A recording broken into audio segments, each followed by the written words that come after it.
Hello, everyone. Welcome to Casey's Corner. I am your host, Casey Kendall.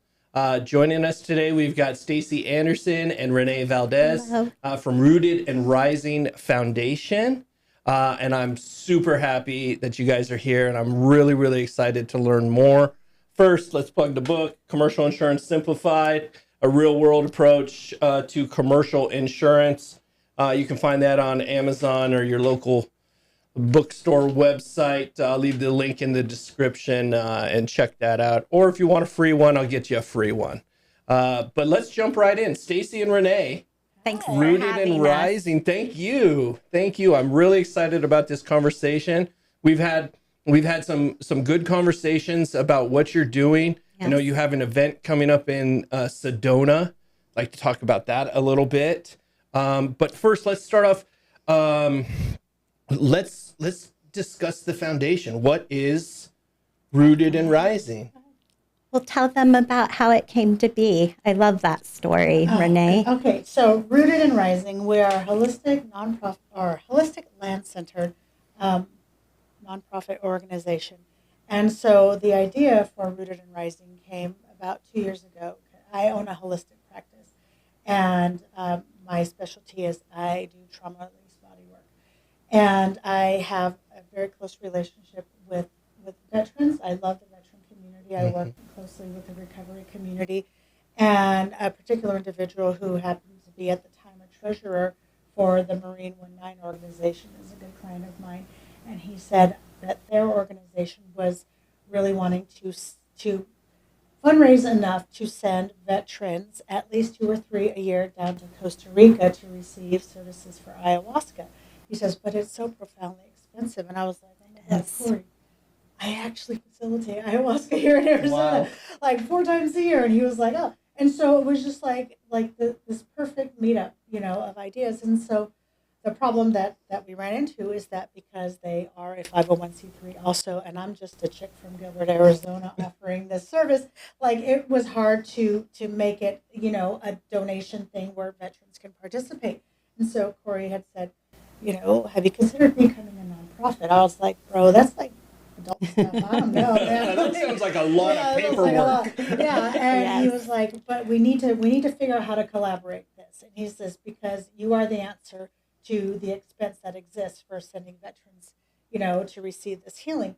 And so that was the seed that was planted. And so I did immediately get excited about it, and I looked into it, and I was like, okay, I can be a nonprofit. And little did I know, like, how huge that endeavor is. Like, you need a board, you need bylaws, you need this, and that is not my brain.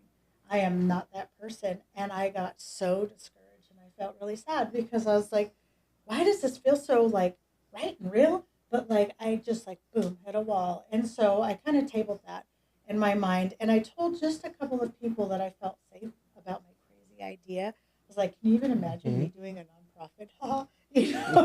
But really, like that. And one of those trusted people was Stacey. And so fast forward to like November, Stacey, like she's a corporate baddie, and she calls and she was like, hey, I just walked out of my corporate job of over 10 years. And Good for you, like, Stacey. Thank you. I mean, it was a leap of faith for sure. Yeah. And she's like, okay, I'm just going to chill for a minute. And then like, what was it, in November and December? And she's like, I'm bored. I think I'm going to start looking for a job, not a corporate job. Anyways, nothing was sticking. And she's very hireable, right? And super smart. And so then she calls me like at the middle end of January. And she's like, let's have lunch together. And I was like, let's have lunch together. And she's like, I have this feeling, I have this dream. I've talked to my husband, that nonprofit you're talking about? Let's do it. And I was like, beg me. Okay, like corporate baddie right here, like on my side, let's go. And literally from around the 20th of January, exactly almost 3 months, this idea then became a reality. We were approved, and we were an official 501c3 nonprofit in like 3 months. Wow. Insane. Which is unheard of. Yeah. Insane. Yes. Insane. We have our board, we have our members, we have everything. And everything that we read, all the preparations that we made we had like anticipated not even launching this until like December 2026, maybe early 2027, 3 months. Wow. And here we are. Everything fell into place seamlessly. It's happened for a reason. For a reason. Absolutely. Yeah. 100%. Yeah. Yeah. What is ayahuasca? Oh, what is ayahuasca? So ayahuasca is a sacred plant medicine that has been used by my indigenous people for millennia. So ayahuasca, the actual ayahuasca is a tree. The medicinal part of ayahuasca is the root of that tree. And the root of that tree, its Lewis structure is DMT, which is dimethyltryptamine, which is what we all produce in our pineal gland.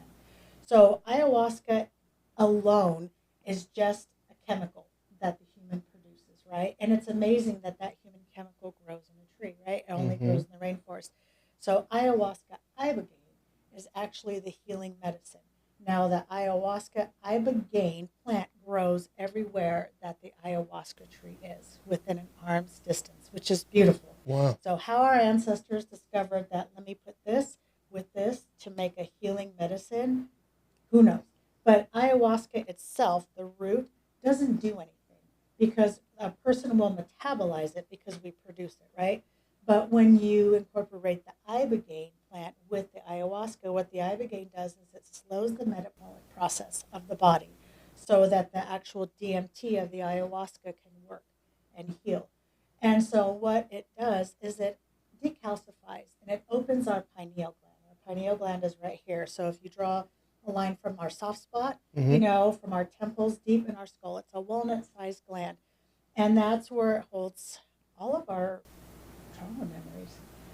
Everything that we can't consciously pull up sits in our pineal gland and it calcifies, which is why, it makes sense people that have complex PTSD, traumas of the sort, combat veterans, for example, how their sleep is disrupted, right? People have insomnia that have, traumatic issues because also our circadian rhythm is regulated through our pineal gland.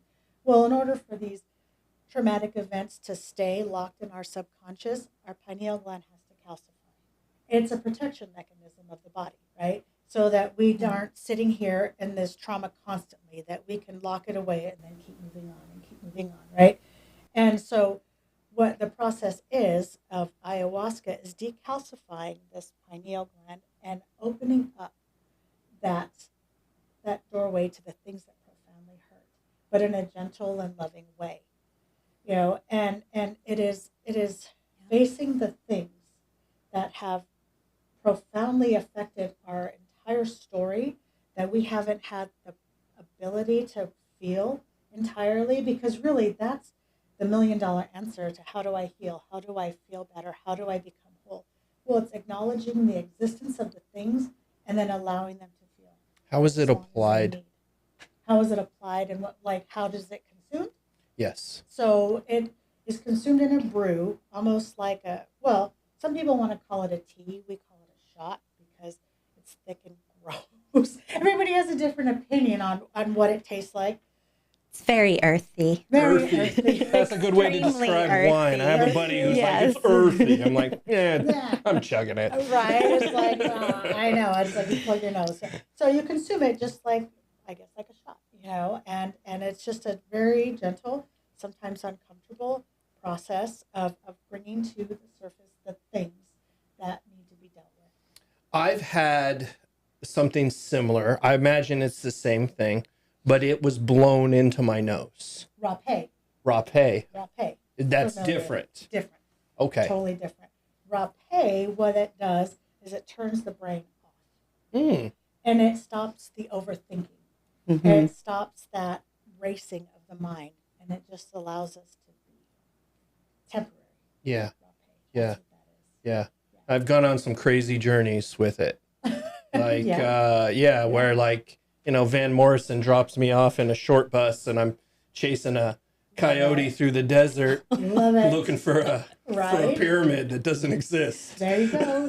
There's a lot to unpack there. It's probably a totally different session. I love that. No, but that's beautiful because, when the ego mind shuts off, and the soul self emerges, it's a trip. Those purest thoughts can come out. Yes. Absolutely. The last session that I had, the only thing that I could relate it to was rapid fire my brain. It was almost, boy, I'm going to get, let's just say this. How about this? My spirit guides finally came to me and were like, oh my gosh, you can actually hear us. Here's everything you need to know. I love it. That's what I can, I did not have enough time to process it. And so I just took chunks out.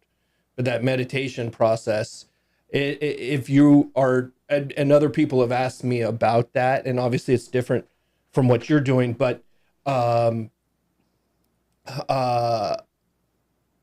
told other people, you may need to work up to that, or you may need to really understand what you're getting into.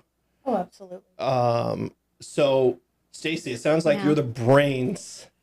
I'm the business. No offense, Renae. No, I tease But you're the Renae. corporate baddie. I'm She the is the backup corporate dancer. And So what is your role within Rooted and Rising? I run the business part of it. Renae is our facilitator, our people gatherer, our heart.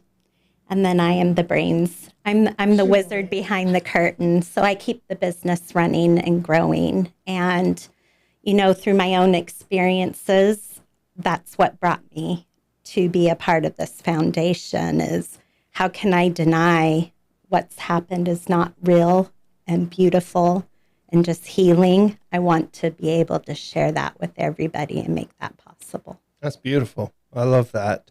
She really is actually the brains of this whole situation because I'm like, dude, Stacey, I got an idea. Here it is.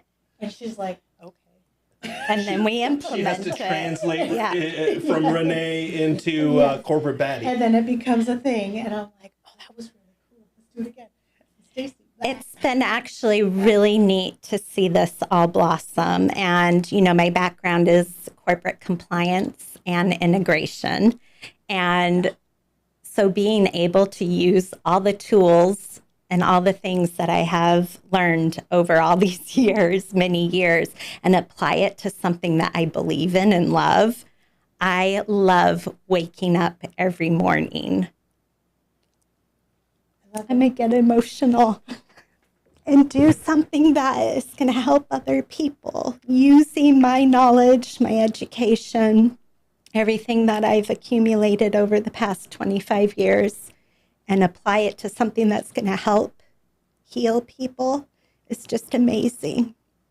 And no money, no anything can make up for the way that I feel every morning now. That's amazing. Being able to bring this to the masses, right? That's the point, is to grow this and let people know there's something else out there that can help you. Because, and we've talked about this recently, there is a huge shift right now. People are coming to the realization that Western medicine may not be helping them with what they need, and they're looking for something else. And we have that knowledge. Let us talk to us. Let us help you, because it may be something that will transform your entire life and your family's life.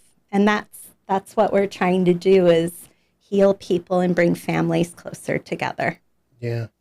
I think a part of our culture here in the United States is centered around Western medicine. I mean, all you have to do is watch TV for 15 minutes and you're going to get bombarded with either an insurance commercial or a new prescription.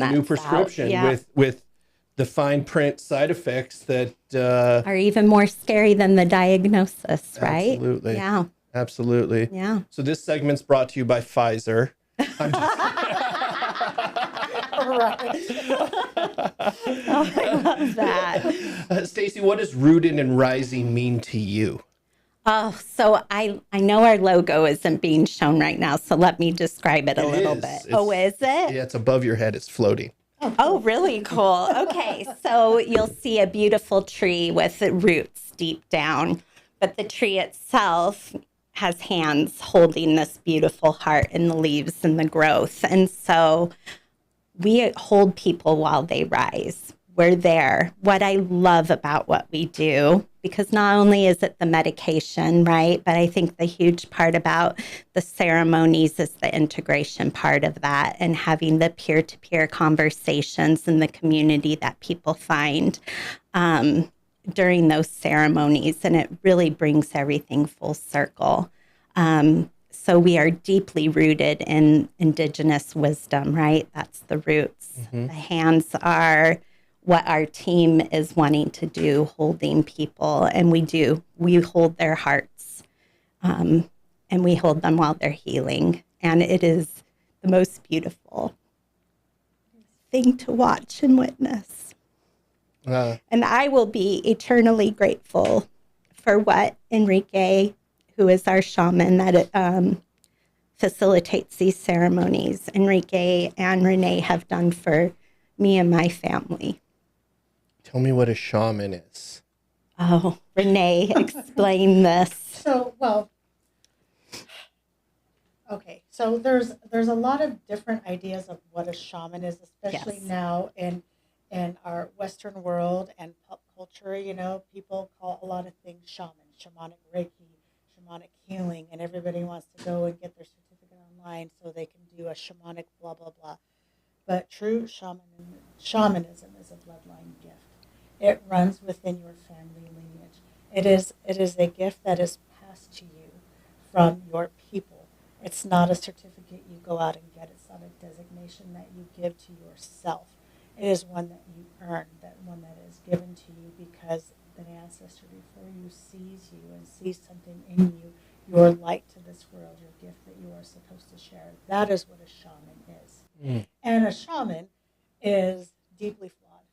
A shaman has profoundly struggled. A shaman has a messy, messy story.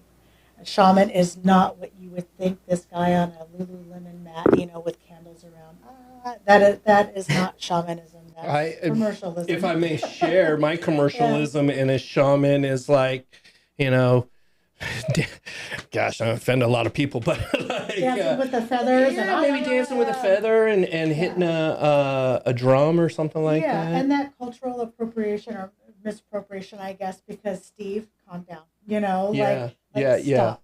Just stop. And for me, it feels like this is just the Church of Renae. It feels deeply insulting that, you know, that you're going to go and put on, you know, the sacred things and step in that sacred tradition and not really, really know it. You know, that it literally doesn't run through your blood. And it's kind of sad because this word is being thrown around so loosely and everybody wants to be a healer. Everybody wants to be a shaman. Well, the truth of the matter is there's no such thing as a healer. We have the ability to heal ourselves. Yes. We are designed and built to heal ourselves, you know, and we have the power within us to heal ourselves. Our journey, the journey of a shaman, is to walk alongside you while you remember who you are and you remember your own power, because I don't heal. Is that something that's happening in the ceremony? Is it something that you take away being empowered and maybe face a situation and you can reference back and you're almost building a muscle around it? Oh, absolutely. Yes. Because the medicine itself is absolutely powerful, for sure. But the container in which the medicine is provided is vital. You know, like there's like the emergence of ketamine therapy, for example, or psilocybin therapy being done in a therapeutic setting, you know, in a doctor's office, on a chair in a room by yourself, maybe with your blankie and some headphones, you know, and you go in this sterile place and you do your thing and then you're like, thanks, bye. And you leave and you're left to like figure it out. It might help a little bit, but you don't have that sacred container of support and connection. And that's where ayahuasca is different, because the people who gather, for me, it's very important to almost vet the individuals who are going to come. I need to know that you understand what you're doing, you understand this process and your reasons for coming. And I protect the sanctity of the circle that's going to gather together, even though it's a bunch of strangers. You know, there are people that I know are going to work well and be able to be in a very, very vulnerable situation with one another and be able to hold space for each other. And so far, so good. It's never been wrong. I can imagine in that peer-to-peer setting, especially if you're sitting with a stranger, that could be an extremely scary Oh, experience if you don't have the right people around you. Oh, absolutely. Absolutely. And there's been stories that I've been told from individuals who have participated in ayahuasca like ceremonies, in different places, and they show up at a group of like 50 people, and all they did was pay a deposit. They show up, and now they're going to consume whatever it is, and then all of a sudden have this magical experience, and they don't know what it is and what they're doing or who they're around. That's dangerous. That's spiritually dangerous. That's physically dangerous. That could almost compound the trauma. Yeah, that could create an issue. And so our ayahuasca ceremonies are an intimate group, and I'm very careful about who and what is coming. And I make sure that there's introductions and there's an opportunity. Talking about integration, so I am pre-integration by getting us involved in a group chat and introductions and things of that sort. And then when people arrive, it's a really beautiful and organic experience where you kind of walk through the door and you exhale. And everybody says that. They're like, oh my God. Even though I really don't know these people or what I'm walking into, for whatever reason, I feel like I'm home. And that's beautiful. And it happens all the time. And it's about creating, and respecting the sacred and the sanctity of the circle.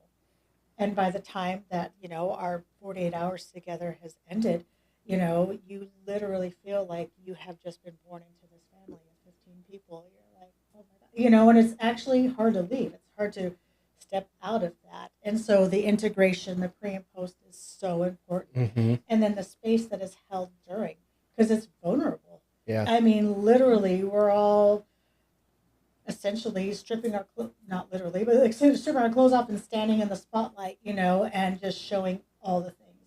And it is like, it requires so much trust. It requires so much trust in the process and in the people that you're around and in yourself to be vulnerable in that way, and it's just beautiful. It is so beautiful. It's a beautiful process. Renae and I love seeing the connections that happen after ceremony.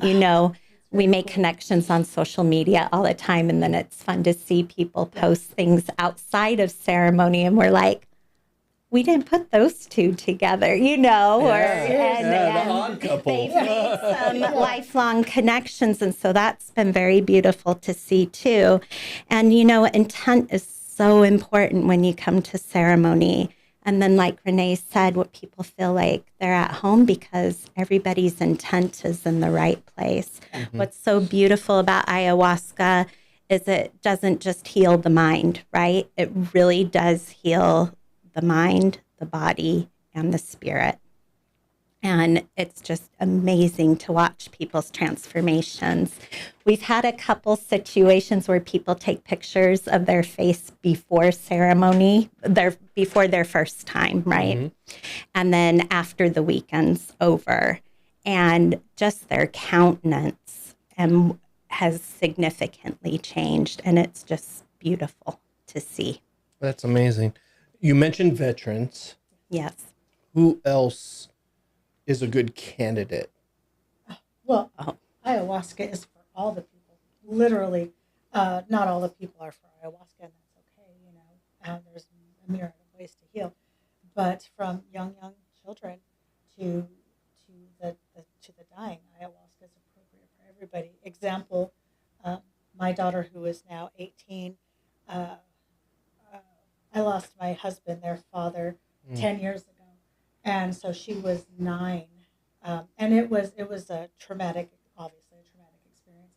And my daughter's trauma response to the loss of her father and the situations that led up to his death, she developed lupus when she was turning 12, which is very unusual. Children do not get lupus. And then we went through a myriad of different diagnoses. Autoimmune? Yeah, okay. Autoimmune. Just like a myriad of all these different autoimmune things. And finally, I took her to the doctor in the middle of a flare-up, which was, the best thing. Anyways, and her ANA tested positive. Anyways, and so she has lupus. So immediately the plan for her was put her on methotrexate, put her on this whole, the schedule of all of a sudden you're just opening up the pill bag. Yeah, and they're like, and they might help her a little bit, but by the way, it's probably going to inhibit her chances of being a mother. She is 12. Wow. Like, I'm not going to make that decision for her. And the Western medicine has its place because I went to the doctors, I sought help, the neurologist, rheumatologist, all the things, because I didn't understand and it was deeply scary. And once I knew that she had lupus, which I didn't even know what lupus was at the time, then I felt like I had a place to start to try and help her. And putting her on this big cocktail of medications didn't feel right. She's a baby. And I wasn't comfortable, even as her mother, making these decisions that would affect her for the rest of her life. Mm-hmm. And so I turned inward into just my indigenous culture, the understandings that I have, the ways that I know, and obviously with her permission and her understanding, I've treated her with ayahuasca. She's been doing ayahuasca twice a year since her diagnosis, and she has been symptom-free without any flare-ups. Wow. She has a full life. She's an 18-year-old girl that works hard and goes to school and has friendships, relationships, and a healthy body. That's amazing. And a healthy body. Now, do I know what this looks like for her forever? No, I don't. But what I do know is right now, my daughter is well. Yeah. And she is healthy. And she knows that she is well. And you didn't spend the last 6 years pumping her full of pills. No, it's just ayahuasca twice a year. And it's so different for children. It's not because people Google it and they're like, oh, it's this horrific experience. And oh, you barf on yourself. There's all these Do you barf on yourself? No, you don't barf on yourself. You might barf in a bucket, but you don't barf on yourself. Okay, you have full control of all of your bodily functions. I've barfed on myself quite a bit. Right. I mean, it depends. It depends, right? Yeah. But in her case, for reals, she is treated so gently and so sweetly, and she just goes to heal her physical body and the things that created that autoimmune condition, the traumas that she couldn't process. And she's still, really, because she's only 18, she's still a baby, she's still unraveling that a little bit at a time. And as she's ready and as she's willing, she opens that door and takes a piece of it and deals with it. And there's no timeline for being well. And she's doing it her pace, and she's doing great. That's amazing. Yeah. I will tell you, I lost my dad when I was 19. Oh, wow. I had 3 younger brothers, 17, 12, and 10. Wow. And it was very sudden. Mm-hmm. It was extremely traumatic. Okay. And it's crazy to think that he's been out of my life longer than I've been alive. Yeah. And it wasn't sunshine and rainbows, but it set me up. And I didn't learn this until my early 40s when I started my own spiritual journey, where it became, I had a realization that was part of our contract. And when I say contract, meaning like soul contract, he fulfilled what he was supposed to do. And like it or not, that was our agreement before we came into this vessel. We believe that. Yeah. And that's what I'm going to tell my children of, look, I'm here until the exact moment you don't need me. That we agreed upon. And I think that brings a lot of comfort. And we could talk about soul contracts and those types of things. But I believe that we are living spiritual beings that have all come together. We agreed a millennial ago to meet here in my little studio in Gilbert, Arizona, to talk about your amazing foundation, and said, this is the interaction that we're going to have, and we're going to share it with as many people as we can. And I think that's an amazing process. Let's take a deep breath and catch a commercial break. What do you say? Sounds good. Perfect. Let's hear from Prosperity North Advisors. Commercial insurance can be complicated, and most business owners don't realize they're exposed until something goes wrong. At Prosperity North Advisors, we work with all types of businesses: startups, established companies, sole proprietors, and teams from 5 to 100 employees. No matter the size or stage of your business, we can handle it. We specialize in assisted living, pest control, and service-based businesses. We know exactly how to handle your risk. Fleet of vehicles, we can help. Work comp challenges, we got you. State or vendor compliance, same day turnaround on your documents, guaranteed. And in most cases, we're helping clients save 15 to 20% while actually improving their coverage. So if you're not 100% confident in your business insurance, it's probably worth a conversation. Prosperity North Advisors. Our mission is to protect your prosperity. And we are back. Thank you, Prosperity North Advisors, for all your commercial insurance needs. Be sure to check them out. So we are back here with Stacey and Renae from Rooted and Rising Foundation.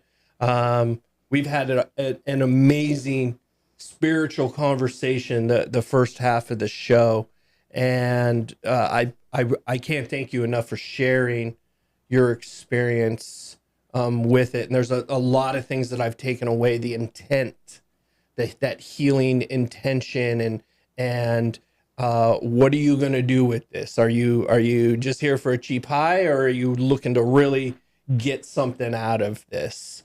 And I think that when you go into it with that open mind and start to open up, start to heal, that peer-to-peer interaction, hey, you're not alone. And that's probably one of my biggest takeaways from the first half of our conversation. But let's kind of shift.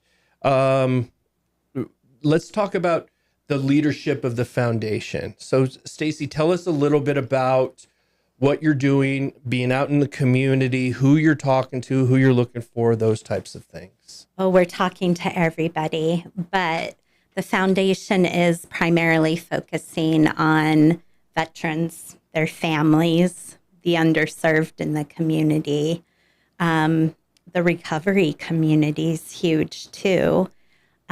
We want people to know that there's other options out there for them, and that there are people who care about what they're going through and what they're doing. You know, we'd love to grow the foundation where we can offer sponsorship to these programs. Not everyone, we understand, not everyone can afford to come on a retreat, but we want to be able to offer this to everybody. And if they are in a financial situation that they're not able to cover the fees, we want to be able to have an opportunity to sponsor them. The ultimate goal for the foundation, too, is to have a brick and mortar sanctuary, a wellness center. So one place where everybody can come and find solace. A safe space, if you will. A safe space. And we create those safe spaces now, but how much more powerful would that be to have a permanent location? And we do want to build that here in the Valley. That is our goal. That sounds like an amazing goal. What other goals do you have with the foundation? Brick and mortar? Brick and mortar, working with our veterans. Yeah, partnering with other veteran nonprofits, as well as with different recovery organizations as well. There's a big stigma on those who are mentally suffering, who are suffering with substance abuse. And it's just, no, we are our brother's keeper, you know, and there's no hierarchy for struggle or suffering, you know. Just because yours looks different than mine doesn't mean that you are any less worthy to receive the love and compassion and empathy, you know, that your neighbor, you know, is deserving of too. And really just the statistic that exists, and I know it's not spot on, but it's 22 a day that comes out of the VA. 22 veterans a day die by suicide in the United States, awaiting their services that are sitting in trauma. 22. That's unbelievable. It's unbelievable. It's disgusting. Like they give the ultimate sacrifice. They are the reason why we are the land of the free and the home of the brave. They come home and they're wrecked. Yeah. And then we say, thank you for your service, goodbye. And we shut the door. And the VA system is nearly impossible, to get, comprehensive services, in a timely manner. The wait list is 6 months, 8 months, 11 months out. Like, why? I think that's probably one of, and I'm no expert by any means. I've seen it on the insurance side. We rarely talk about insurance on this show, but from the insurance side, if someone goes through trauma, and we'll talk about like physical trauma, but if an employee has a traumatic experience and they're physically hurt, they're immediately put on some type of painkillers, and then whether that's through a doctor's office who's just distributing drugs, eventually that runs out. And I've seen that in the VA as well. And then that's where you get this opioid epidemic. Absolutely. And that is all relating back to either a physical or emotional trauma that is just going to affect someone for the rest of their life. And not just someone, right? It's like the rock in the pond or the little pebble in the pond. You throw the pebble in the pond and it's just a ripple effect. So not only is it affecting that one person's life, it's everybody around them, their families. And that's what we want to help too, is help heal families as well. One person at a one person at help one person heal, and you change generations. And to your comment about being prescribed medications and opioids, and that is actually the path that my late husband found himself in. He's an Army veteran, chronic pain, these headaches that were just debilitating, and it was not without a valiant and tireless effort to try and figure out like what is going on with my head pain.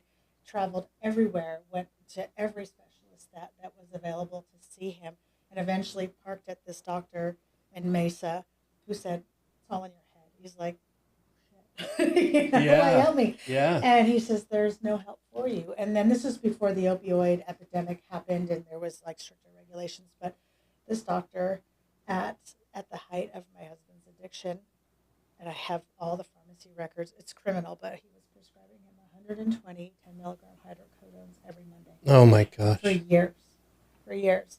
And obviously my husband became an addict. And then obviously 120 pills was not enough, right? And so then he was drug seeking, by Thursday, Friday. The weekends were terrible. And it's not because he was pathetic. It's not because he wasn't trying to feel better. It's not because he gave up. It's because a doctor gave that to him and gave him permission for it, and basically created an addict and ruined our entire life, and my husband deteriorated over the course of the years that he was being overprescribed this medication. Nobody flagged him, not the pharmacy, not the DEA, not anything. It just went on without anybody questioning it, and it was disgusting, but that was the only relief that he had, and he became a very high functioning, very successful addict. And unless he was on pills, he was not okay. And so then you're stuck in this world of like, do you stop and crash, or do you keep going and burn? What's going to happen? There's no right answer. Yeah. And eventually that just, it kills your neural pathways, and it makes you somebody who you are not. And it really deteriorated our whole entire life.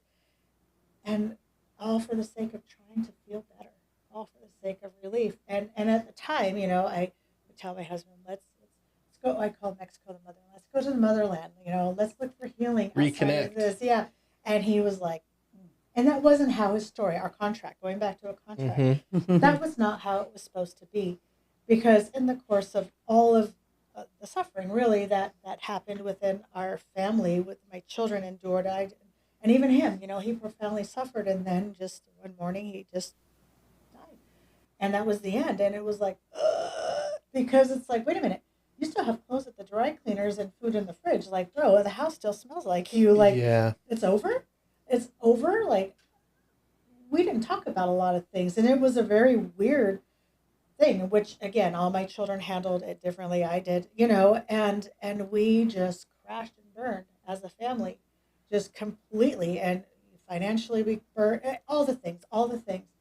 But through this, it was really just, it was a refining process that I had to go through and to grow, that my children needed to go through. And it was, I'm profoundly grateful. I don't ever want to do it again. Thank you. Praise up. Like, done, but like, learned so much. And I decided, at his memorial, like, I wanted to dress him for his viewing, for his services. And I did that by myself. And I was at the mortuary. And after tying the shoes, doing the tie, just having him ready, it was a very spiritual moment, just alone with him. And I was angry. I was so angry. And I was like, I can't believe you left me in the trenches. Like, what is happening? And I was a part hopeful that he would sit up and be like, I'm just kidding, Yeah. like and it was just, I was looking at him, and as true as like you standing right here with me, like, he came in that very moment. It was a very sacred and special, just a couple seconds that I felt him over my right shoulder. I'm looking at his physical body there, but I feel him. I could smell him. And like, it was so real. And just his voice was like, I am so sorry. I am so sorry for all the things that happened. And I just couldn't do it like this anymore. But I'm okay. And I'm free. Mm-hmm. And I'm not going to leave you. And we will raise our children together. But I'm better here than there. You're not alone. And that was it. And those words are like just seared in my soul forever, because my initial thought was like, you're not be fucking joking, because like, I'm so scared right now. I'm so scared. And no, he was better served. He is better served where he is, without these chains, without these bounds, of the physical body. And I have seen him. I have seen him through ayahuasca journeys. My children have all journeyed also with this sacred medicine, and they have had the opportunity to make peace with their dad and heal, and they maintain a relationship with him. And I know, I feel him. He shows up in different ways in our story when he is needed. When my children have these milestones, like, I always like, Chris, I know you're here, and I just feel it. Like, you're here because life perpetuates beyond the grave, right? We don't cease to exist. And I love the healing that I've received just through this plant medicine, through the indigenous traditions of understanding suffering and the gift that it is. And the things that happen aren't just because we're being punished, because we're bad. It's because we're learning. It's because we're growing. It's because these lessons define us. They build our character. To have sympathy is great because, gosh, that feels so terrible. That must be bad. But to have empathy, to have profound empathy, it's because I know because I felt that too. And people that suffer, are people that gain wisdom and empathy. And that's how you connect. That's how you become your brother's keeper. It's because you profoundly understand their suffering. And that's beautiful. It's a beautiful journey. It sucks. That's amazing. Beautiful. Sometimes it sucks. It sucks. Yeah, it sucks. I truly believe that that this life is temporary. Yeah. But we are here to love, to have fun, to learn, and to grow, and to be better the next time, and 100%. To evolve. Yeah. And I also feel, you mentioned your children. You have children. I have children. I also feel that I need to leave this world better than I found than I found it. But I also need to set them up for success, set my bar really high of, hey, we're an evolutionary process here. And we're going to grow from this. And if I can set them up for success in any way, that's what they need. And that's, I think, along the same lines of what you're doing. Let's talk about you have an event coming up. Tell us about the event in Sedona. Oh, we do. We have a retreat coming up in Sedona, July 17th through that Sunday. 19th, thank you. And we do Sedona in the summer because it is a little bit cooler. When we have ceremony, we are outside together because there's no better thing to do than connect with Mother Earth while we're having Sedona's ceremony. a very spiritual place. It is. It is very special. You can feel the energy is a lot different there. And the private residence that we obtain for that does have a very special spirit there as well. We enjoy the space a lot, and it really adds to the ambiance of that. I don't know. What else do we say about that? I got a Sedona lesson that there's the vortexes. Yes. And the spinning energy. And I'm going to probably get this wrong, but one spins up like masculine and one spins down like feminine. Yeah. And you can feel that different energy bouncing Have you ever off. been? I have. Oh, okay. Could Yeah. you feel it? I think I can. A little Yeah. bit? Yeah, a little bit. Definitely for sure. I mean, I haven't been there in a while, but I think that there is something happening there. Absolutely. And I mean, I could tell you my first funny story. I had a hippie come up to me and I was just looking at a map and my kid was in a stroller. My wife was off buying crystals or something. And I was just looking at this map and the guy goes, "Hey man, you want to learn all about this?" And I'm sure.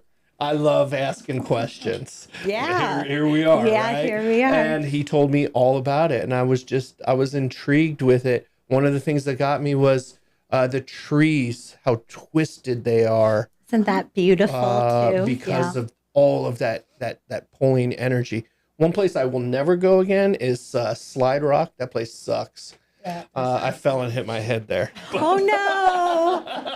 It's too crowded. It's a little dirty. And Yeah. During our retreat, for the Sedona retreat, we do take a little day excursion on Saturday down to what's called Buddha Beach and go enjoy the water there. There is something very special about that area as well. And the red mud. Renae and I love to put the red mud on our body. And it's energizing. There's no doubt about No, we that. smear up in mud and we lay on the rocks like lizards and let it cake. Very cleansing. It is very Does cleansing. it dry you out? The No, it and after moisturizes, because I do have very sensitive dry skin, and afterwards I feel amazing. That's awesome. good. So we do Find enjoy mud that. For a while afterwards. We're like, wait a minute. Yeah, mud I got in all mud the in my hair. crevices. Yeah, no, it's so fun. Thank you for sharing that. That's amazing. Let's do some rapid fire stuff. Okay, Coffee or tea? tea. Coffee. Oh. Oh, Ooh. Stacey. Early bird or night owl? Early Early. bird. Early. Oh, We will text each other at like like 3. 3 in the morning? Yeah, we're like blah blah blah blah blah, and then it's like, what are you doing awake? I'm always awake. So yeah. If I was to text you at 3 a.m, it means I'm still up. Oh, that means we woke up. What's one word that describes your leadership style? chaotic. What was I can't remember the German word. Perfect. I'm very like this. And so Renae tries to get me to be more like one time I scheduled something and I broke it down to 15 minutes after. And she's like, seriously, Stacey? But that's how my brain works. And she's more free. And so I think that's why we mesh so well together. I will tell you from my own experience, I am very free. Like, hey, let's just go with the flow. Let's walk around, see what happens. Yeah. My wife, if we're on vacation, she's got the itinerary. Everybody be out front at me. 10 a.m. The bus leaves at 10:03, and if you're not there, you're not going. That's So me. I think everybody needs someone like that regiment. Yeah. Everybody needs a Stacey. No, she's like, do you know where we're going? I'm like, not a clue. She's like, how are we going to get there? I have no idea. I'm following my heart, man. We're going with God. She's like, oh my God. And actually, it's been scary. really good for me, but it's been a transition for sure. Yeah. But the play, I mean, you have to learn how to play off and communicate with someone like that. But then, you know, as long as you understand that that's what's happening and what your role is in it, you know, most of the time, like, hey, just show up. Okay, perfect. Thank you. Right? Yeah. Yeah. Yes. But we play to each other's strengths that way. You adult me very well, and I really appreciate it. I do. And you make my heart more free. Sometimes I look around and I'm like, I can't believe I'm an adult.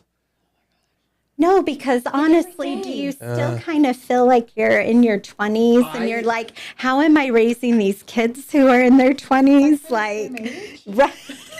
I look around sometime and it feels like I was just in 5th grade or something like that. But I have a gap almost between like 2000 and 2010. Like when I think 10 years ago, I think like 1995. Yes. Oh, honestly, yes. I don't know what that is. But no, that was a long time ago. And I had like a little bit of a freak out last week. I didn't tell you about this one. That I realized I'm going to be 48 this year. Welcome to it. And I'm like, in 2 more years, I am going to be 50. And I always thought 50 was so old. And it is not. Like, I'm just beginning. Like, I am emerging, and this, you know, like, I really do feel like life is just really getting going for me. Yeah. I'm going to be 50 in 2 years. That's crazy. I had the same thing. So I turned 48 this year. Okay. And I was like, oh my gosh, I'm closer to 50 than I am 40. Yep. And I'm closer to 60 than I was to 30. Yeah. If you think about it, I saw a thing the other day where it was like people in the 80s referring back to like World War II. Yeah. That would be us talking about the 80s. Which is really? Yeah. Yes. We are further away from 1980 than 1980 was to 1939. That's wild. Yeah. Crazy. Wild. I know. Well, I don't feel like that. But I feel the same way as you. Like, I'm just getting started here.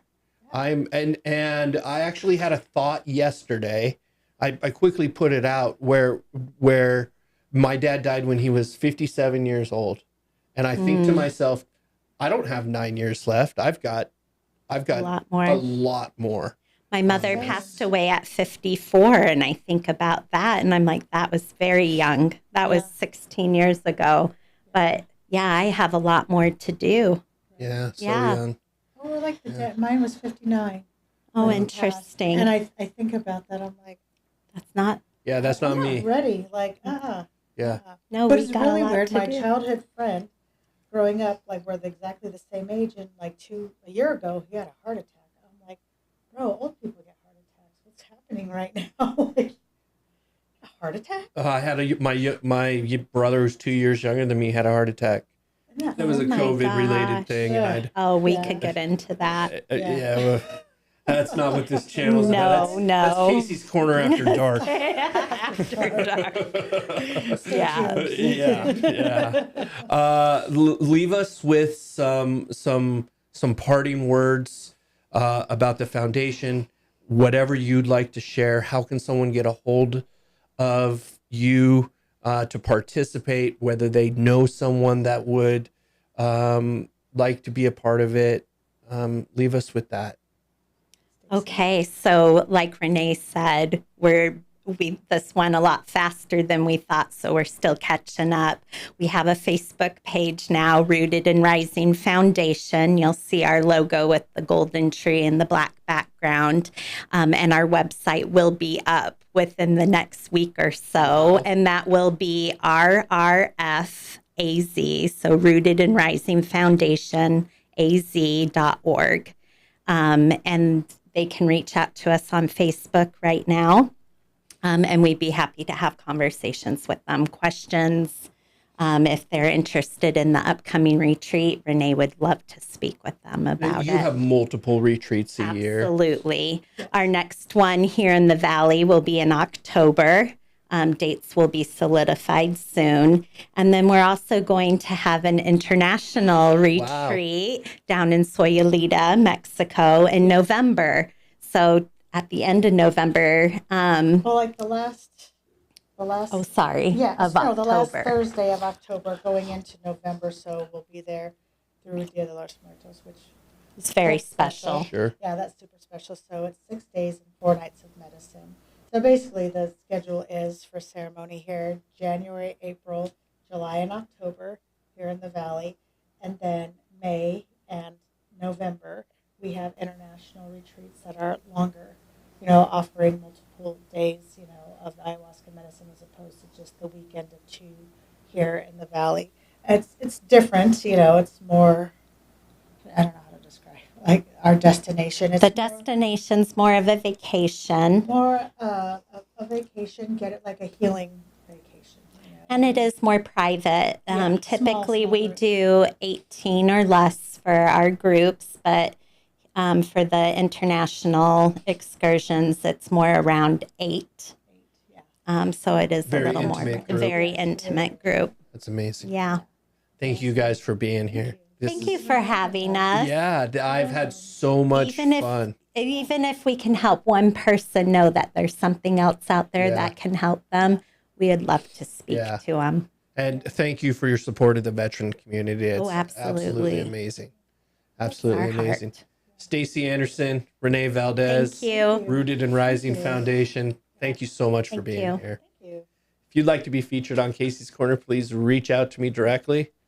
Grab the book, link in the description. If you want a free one, I'll get it out to you.